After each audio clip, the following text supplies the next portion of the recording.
শুকরিয়া জানাই সেই মহান রব্বুল আলামিনের উপর। তারপর জানাই দরুদ ও সালাম আমার বিশ্ব নবীর উপর।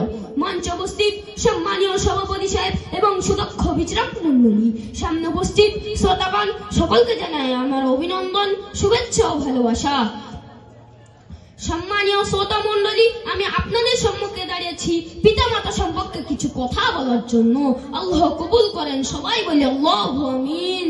সম্মানীয় উপস্থিতি, আল্লাহ কুরআন কারীমে ইরশাদ করেছেন, ওয়া আ'বুদুল্লাহি ওয়া লা তুশরিকু বিহি শাইয়্যান ওয়া বিল ওয়ালিদাইনি ইহসানা, অর্থাৎ তোমরা আল্লাহর ইবাদত করো এবং তার সাথে সাথে কোন জিনিসকে শরীক করো না এবং পিতামাতার প্রতি উত্তম আচরণ করো।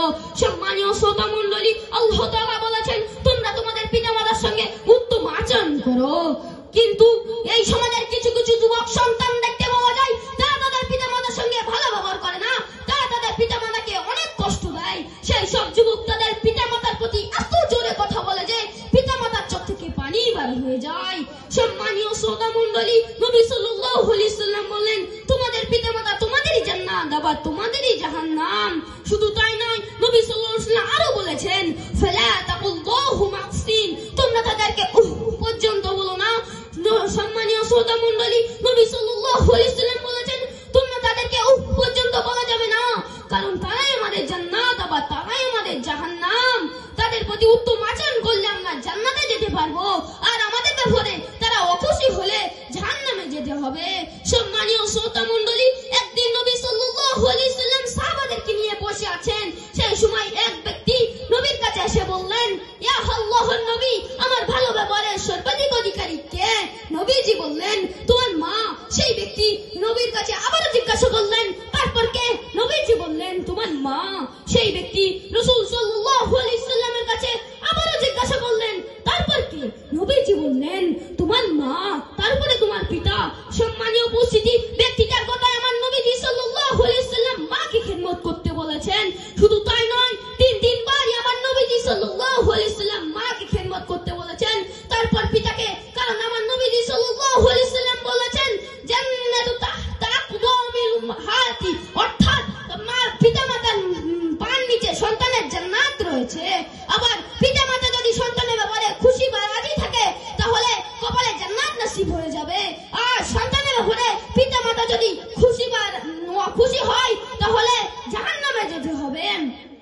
সম্মানীয় শ্রোতা মণ্ডলী, এই মুহূর্তে আমার একটি ঘটনা মনে পড়ে গেল, আপনারা শুনলে সবকিছু সব বুঝতে পারবেন ইনশাআল্লাহ। নবীর এক সাহাবী নাম তার আল-কামা রাদিয়াল্লাহু তাআলা আনহু, তিনি মৃত্যুর জন্য নয় খুব কষ্ট পাচ্ছিলেন। সেই সময় নবীর অন্য সাহাবী নবীর কাছে চলে গেলেন, গিয়ে বললেন, ইয়া রাসূলুল্লাহ, হুজুর আপনার অন্য সাহাবী মৃত্যুর যন্ত্রণায় কষ্ট পাচ্ছে, আপনি একটু চলুন। বিশ্বনবী মুহাম্মদুর রাসূলুল্লাহ সাল্লাল্লাহু আলাইহি ওয়াসাল্লাম চলে গেলেন, গিয়ে দেখলেন আল-কামা রাদিয়াল্লাহু তাআলা আনহু মৃত্যুর যন্ত্রণায় খুব কষ্ট পাচ্ছে। সেই সময় নবী সাল্লাল্লাহু আলাইহি ওয়াসাল্লাম বলেছেন, ও আমার সাহাবারা,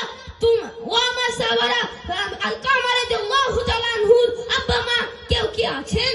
অন্য সাহাবীরা বললেন তার আব্বা বেঁচে নেই, কিন্তু তার মা বেঁচে আছে, কিন্তু তার সঙ্গে সম্পর্ক ভালো নেই।